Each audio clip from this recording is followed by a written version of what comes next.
Olá, olá, muito bem-vindos ao podcast Rédeas para Todos. Episódio de hoje, aliás, o último capítulo deste livro, Se Eu Fosse Treinar um Cavalo, de autoria do Jack Brainard. O último capítulo do que diz respeito ao arcabouço técnico do livro. Tem um outro capítulo restante, mas não será abordado no podcast, é a respeito de lembranças, reminiscências, meditações, enfim. Este capítulo é intitulado O que é um cavalo domado? Bem, os americanos usam uma outra terminologia, eles chamam broke horse, um cavalo quebrado, mas uma tradução seria uma tradução direta, linear, né, plana. Mas eu acredito que o cavalo domado é uma tradução que mais se apropria ao nosso idioma. Então, o que é um cavalo domado? Pergunta Jack Brainard. E ele diz o seguinte: bem, assistimos ótimos cavalos que são especialistas nos seus eventos. Eles fazem um trabalho fenomenal, ganham milhares de dólares. E isso anualmente no Potro Futuro, tanto rédeas quanto apartação. São esses potros realmente domados ou eles são especialistas em suas áreas de competição? Essa é a pergunta. Uma vez, o Jack Brainard montou um cavalo de apartação que era mundialmente conhecido, mundialmente famoso. Contudo, segundo o Jack Brainard, o cavalo galopava só numa mão e as costelas, os seus flancos, eram mortos e duros como um tronco. E cavalgando pelo campo, nossa, era um desastre. Vemos hordas de cavalos campeões que ganharam bastante dinheiro. Entretanto, se formos cavalgar pelo campo, descobriremos que não caminham, não trotam e o galope não é nada satisfatório. E o que há de errado aqui? Teoricamente, eles são a fina flor em seus eventos, pelo menos é o que dizem os juízes. E como concordar sobre o que constitui um cavalo domado? Acho que todos concordaríamos que um cavalo domado deve ser divertido de montar e que talvez esses especialistas em seus eventos não são tudo isso.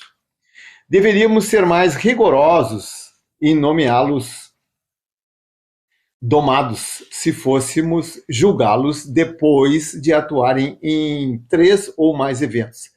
Isso iria danificá-los rapidinho e a terminologia cavalos domados teria mais significado. Além disso, o seu treinamento teria uma nova classificação.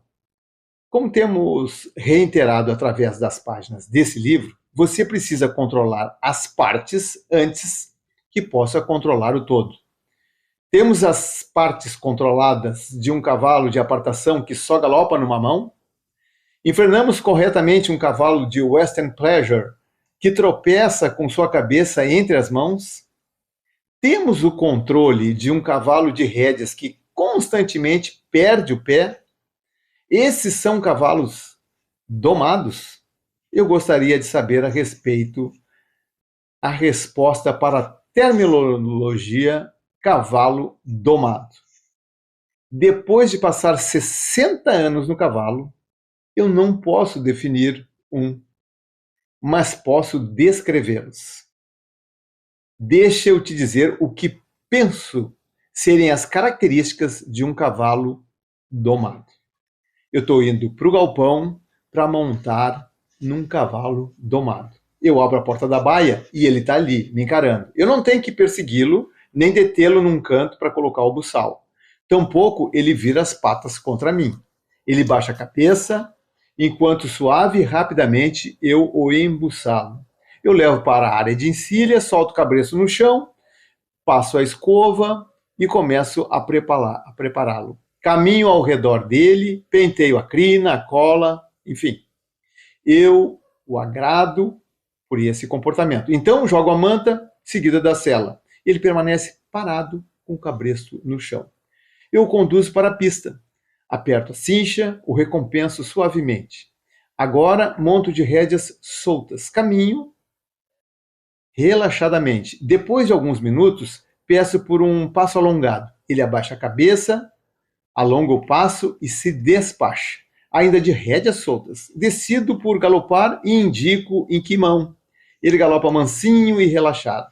Agora suavemente recolho as rédeas e sugiro um galope coletado. Ele responde ao comando e, com sua cabeça quase na vertical, continua galopando suave e calmamente.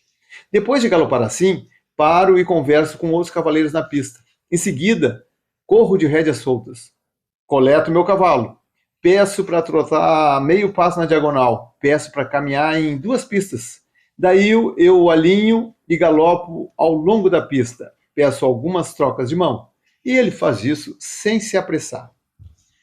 Espino algumas vezes, são spins lentos, cadenciados, 360 graus, com o pé pivô no lugar.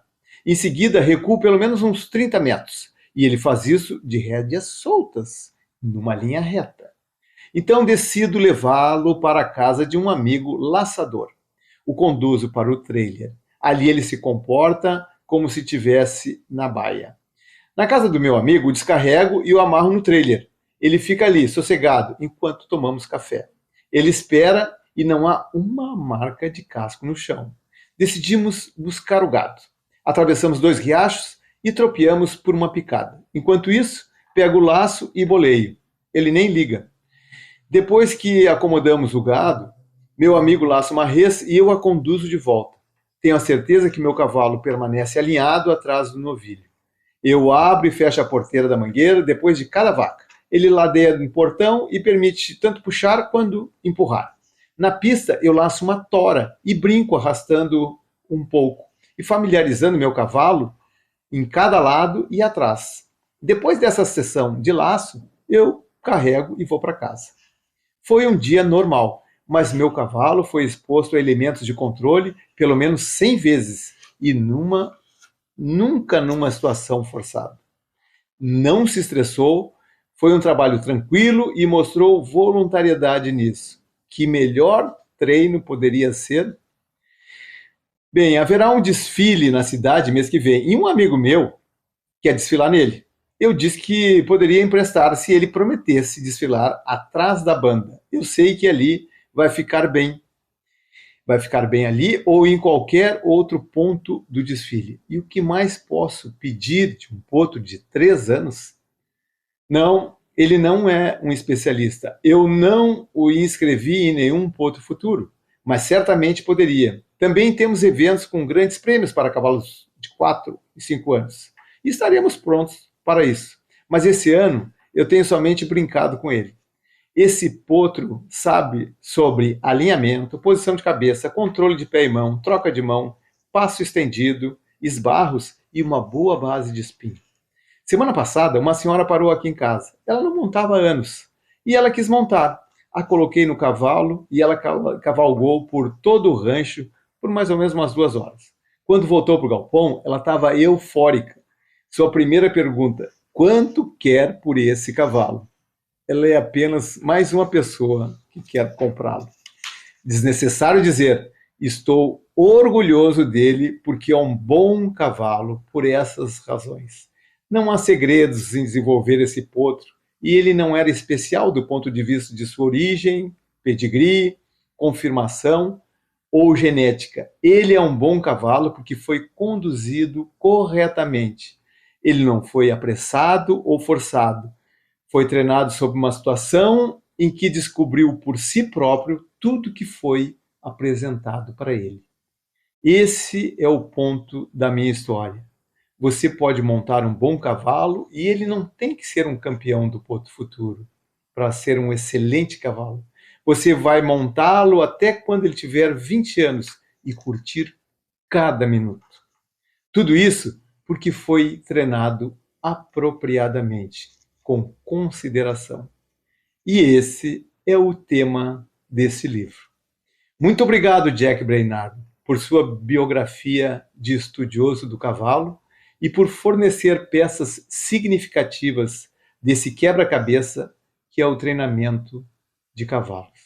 Muito obrigado também ao treinador Roberto Joe pela sua orientação, seu incentivo e a recomendação dessa leitura. Bem, vamos falar de equitação? Nos encontramos no canal do YouTube, no podcast Rédeas para Todos, porque existe vida após a prova. E o Rio Grande, meu amigo, nunca mais será o mesmo.